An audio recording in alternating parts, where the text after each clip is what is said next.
Welcome to the Low Demand Parenting Podcast, where we drop the pressure, find the joy, and thrive, even when it feels like life is stuck on level 12 hard.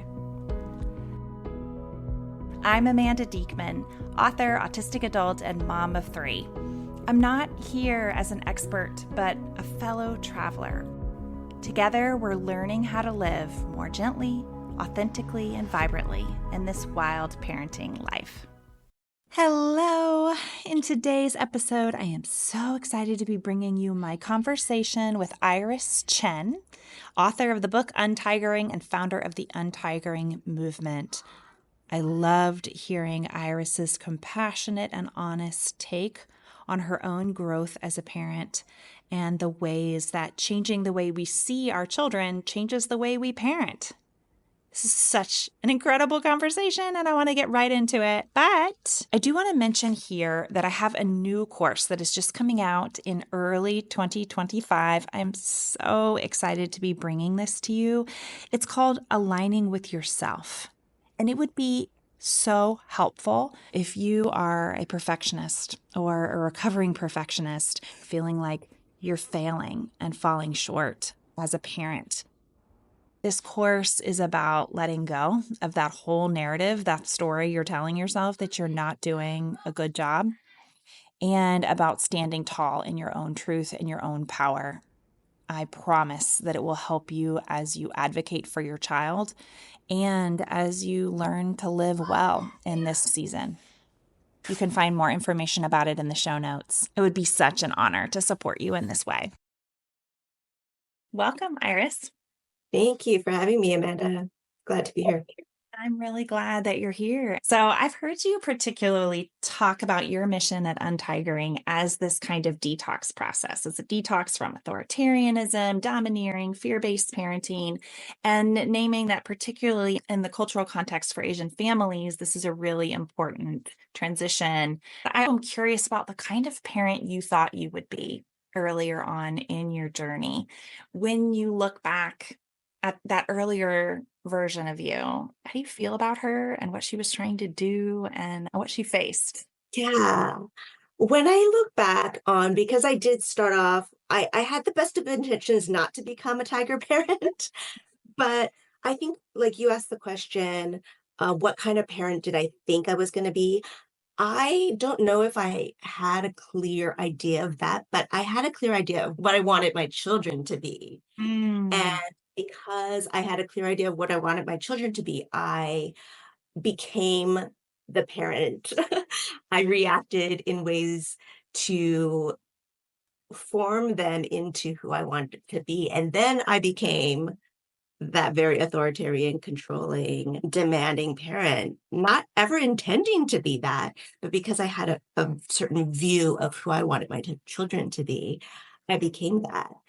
So when I look back on who I was as a young mom, trying to just do things right, I thought that was my God-given responsibility to raise well-behaved, obedient children. And so I really have so much compassion. I try to resist shame because I did a lot of horrible things as well. And I try to resist that and really offer myself a lot of compassion because a lot of it has to do with healing from our childhood wounds too, and the ways we were raised and the messages that we were given about like how we needed to behave and obey and listen and all those expectations. Even with other parents who are stuck in that type of tiger parenting, who are stuck in those authoritarian ways, I think we need to challenge that type of thinking, but also offer a lot of compassion because that's how we're going to start breaking those patterns and detoxing. But people have to want it. People have to be encouraged enough or desperate enough, maybe sometimes, to leave that. I can see a direct line for me from good girl to good mom. There was not a lot of shift in that sense of self. And all of the wounds that made me need to be a good girl also made me need to be a good mom. The liberation from that it's really about learning to see ourselves for our fullness. That's why shaming people never works. It's going to shut down more of that creativity and that curiosity and that compassion. That is what helps us to know who we are. I really relate to you about being the good girl. And I was definitely raised that way. And that's out of my personality. That's how I responded to the messages I got is, oh, I learned to obey all the rules, to stay out of trouble, to avoid punishment, to please people. Like you said, I think that definitely plays into the type of parent we end up being. Are we concerned about following the rules, the social norms about what other people think about us, about how to impress other people? Sometimes our parenting becomes more about how we're viewed and our own sense of self rather than what's really best for our children. I think anybody who's ever parented differently, like in the Target, when you know that somebody in the next aisle over is listening, how are you when your kid is, give me it? I have to have it. You're the worst mom. How do you respond? Is it the same way you would if there weren't people listening? That was always really enlightening to me, is how I parented when I felt like I was being watched versus when I was not. And it didn't always shake out the way that I thought. Sometimes I was less good of a parent when I felt like I was being watched, and that it was only when I had the freedom to do things the way that my intuition told me that I could actually show up. When you look back on that big shift, can you remember some of the first demands that you dropped or expectations that you challenged as you were starting down a different road? One of the things that I let go of was immediate obedience. The assumption that if I say something, if I give a command, that my child will understand it and obey. Understanding what's developmentally appropriate, what's going on in their brains and bodies, all these other layers of reasons why they might be unable at that moment to make that connection or to do what I'm telling them to do. A big shift for me was when I went to a parenting workshop and the speaker talked about neurobiology. I had been a parent for 8, 9 years at that point and hadn't ever heard about this, how the brain goes into that survival, fight, flight, freeze, fawn mode when they feel threatened. That really opened my eyes to see how my own behavior was contributing to his inability to hear me and respond and think logically and obey because I was threatening him. I was creating more fear and threat in his life, my oldest son in particular. So I think that was a big shift for me to not demand obedience, to understand if he's struggling, how can I support him? How can I help him? How can I regulate with him instead of just giving him more demands and getting more upset with him when he doesn't follow through on those demands? Oh, yeah.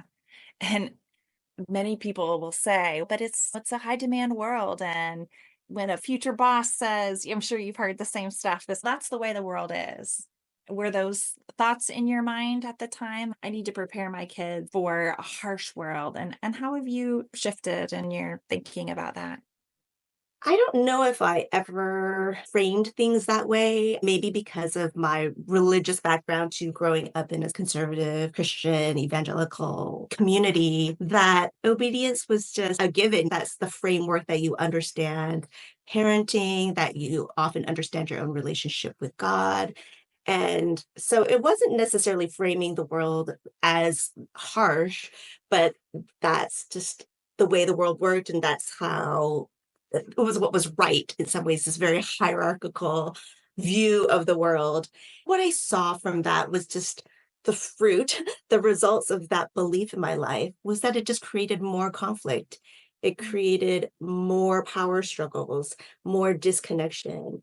As I began this shift, realizing that my priority was connection, that I wanted my child to feel safe with me, that I loved them, that they were unconditionally safe. I was going to be their safe place. I think it's really sad when we feel we have to become harsh because the world is harsh, when we are supposed to be their safe place. We're supposed to be their harbor. If any place is supposed to be safe, we are supposed to be it. We're supposed to be that place where they get the things that they might not get out in the world. If we don't provide it, then where are they going to get it? I feel like it's a very fatalistic way of viewing the world where we don't see ourselves as agents of change, as agents of social justice and liberation and of changing the way the world is, instead of accepting the status quo and saying, okay, this is the way the world is, so how can we adapt to it?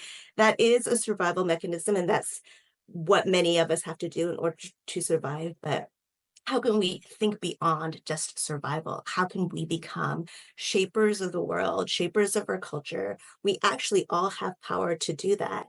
We can't do that if we're just going along with the way things are. We have to have a vision of what we want things to be and ripple that out through our lives into the world. I think you're a great example of that because that is exactly how you've chosen to use your own story is as a guide and as a leader to help others to wake up to something that maybe they weren't already as attuned to, and you're helping with that awakening. You're changing things. And a lot of people that I've talked to who are in that position of, okay, I'm ready. I don't want to accept the status quo. I want to change. I want to create something radically different in my home and raise future leaders who will have skills to change the world.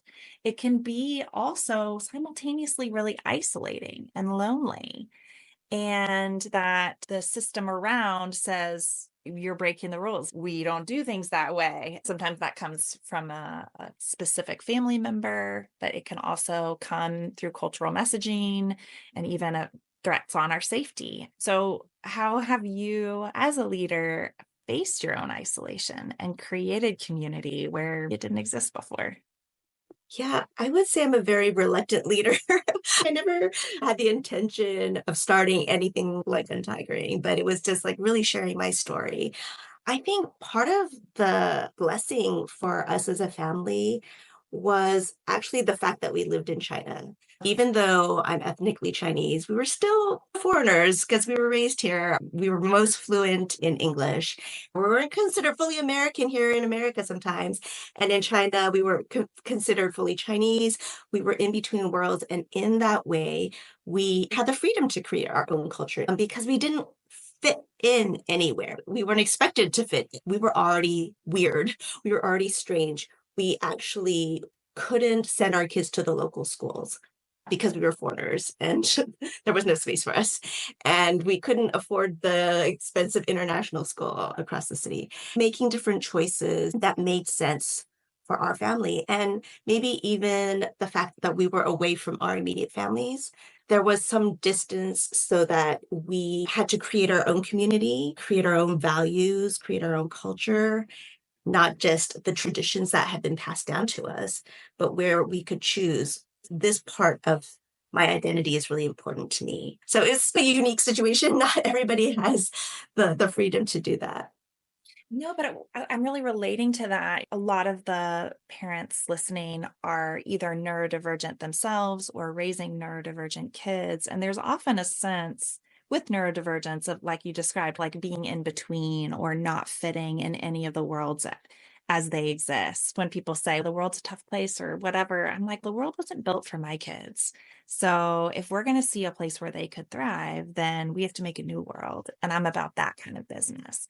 And it's that kind of spirit, even if you're surrounded by a culture that feels shaming or parents who don't understand, there can be a liberation to being weird and being different and being in between. There can be a freedom there if we're well enough inside of ourselves to access it. Yeah, I think we have to lean into it and embrace it. What I learned from my local Chinese friends was actually they found our way of life really inspiring. This way of living and parenting and being together as a family that they found really interesting, really inspiring, really challenging. Yet at the same time, because of the obstacles for them within their culture, it didn't feel attainable for them at that point. Inspiring people to dream, to imagine, to want better for their children, and at the same time for me to understand the privilege in a lot of that, where I can make certain choices for my family and for my kids that if you're living in a multi-generational household with grandparents looking after your kids or something, you might not be able to make those same choices, and how to negotiate that, how to wrestle with all the tensions. Let's move into that wrestling, even though it wasn't your lived experience. I know that you've supported a lot of families who are in that exact mix where They want close relationship with grandparents or elders of a different generation. Maybe it's involvement in church or in a community organization where it's a big part of your life. You don't want to have to walk away from those relationships or those support structures. At the same time, parenting in this really new way does bring up a lot of fear and judgment from a generation that's like, why are you doing it differently? What was wrong with how you were raised?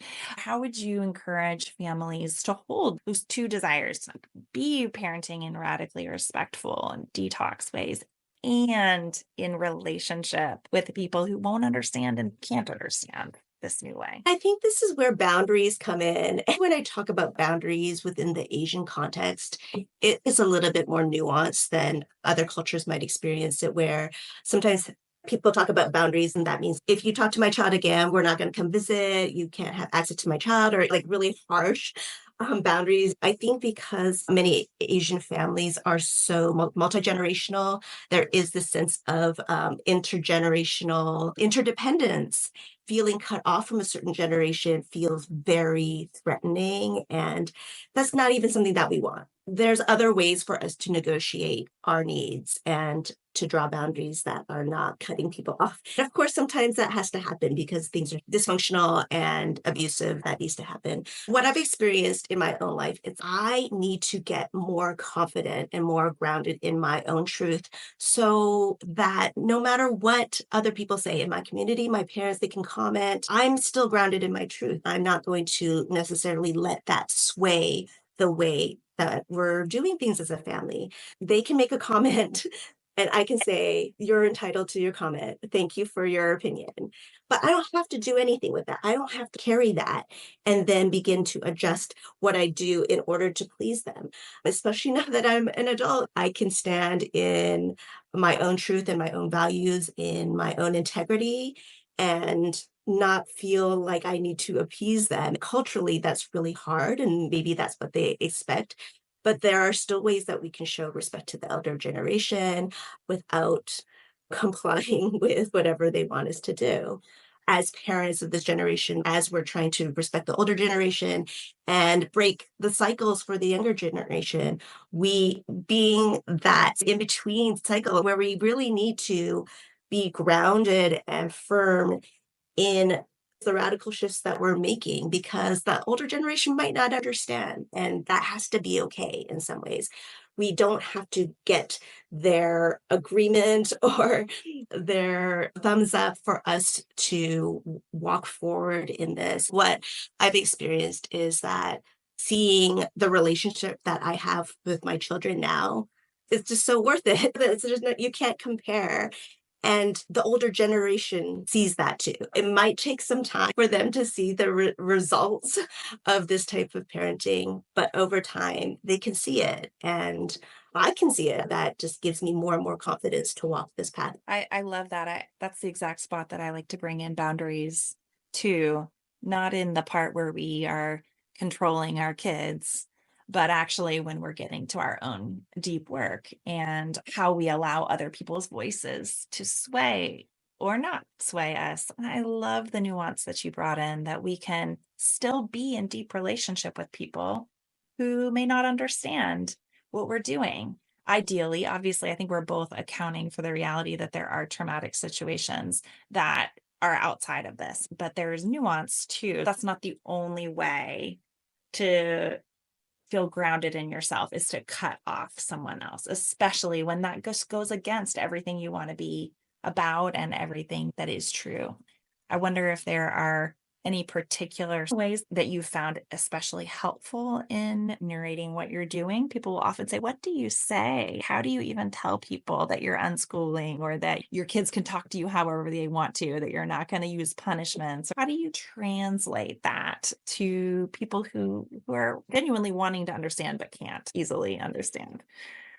Even though I appear very vocal on social media and on my platform, in reality, in my relationships, I am not very vocal in that way because I am just trying to live it.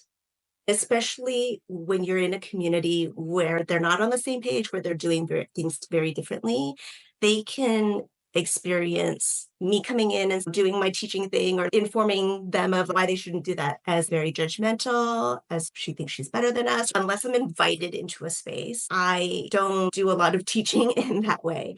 I just try to live it. For me, that is the most powerful thing. They can see what I do. And of course, if they ask, I will explain. Oh, no, we don't have rules in our house. I think every family has to figure out and be on their own journey of what is working for them in the moment, especially in relationship with people. My role is simply to live it out. In terms of the older generation, sometimes I think our worldviews are just so different that it's hard to try to get them to understand. Part of it for me is letting go of that expectation to get them to understand. You're talking about low demand parenting. I think there's being low demand with our parents' generation too. They are their own people. They're on their own journey. I'm going to release them from my expectation of being a certain type of grandparent, of showing up for my family in a certain way. They get to be themselves. They may never change. That's not my job. How can I be low demand with my community, with the grandparents' generation, in the same way that I am low demand with my children? You are your own person. I honor that. I will respond accordingly because I honor myself. I don't have to explain my life to you. I love everything that you just shared. I agree. To me, the flip of low demand, the reason to drop demands is not about the demands themselves. It's about the acceptance. It's about accepting people as they are. Radical acceptance changes every relationship. Letting go of the things that they're saying or showing are too hard for them and saying, okay, like you said, I'll act accordingly, but you're okay. You can be here and I can love you here. That's for me what enables relationship to be possible, even when people can't show up for the expectations that we have for them.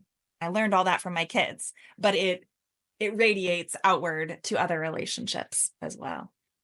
Yeah, I love how you frame that as radical acceptance. A lot of the ways that we want to be in relationship with people is about control. We have demands for them to behave a certain way. They talk a lot about power with versus power over.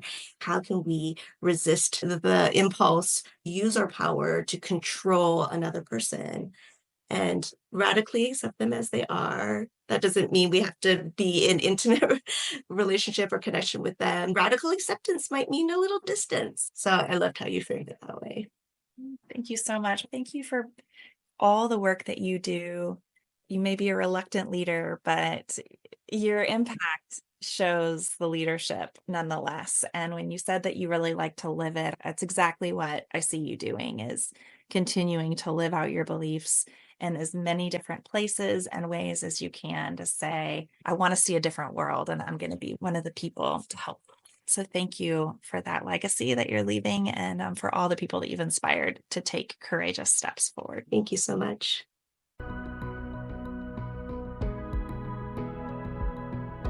If this podcast is speaking to your soul, you can subscribe through wherever you get your own podcasts. Even better, if you feel the nudge, head on over to Apple Podcasts in particular and leave us a review. It's such a helpful way for new people to also get to experience what this podcast wants to bring into their lives. I'm Amanda. Remember, it takes great strength to let things go. I'll see you next week.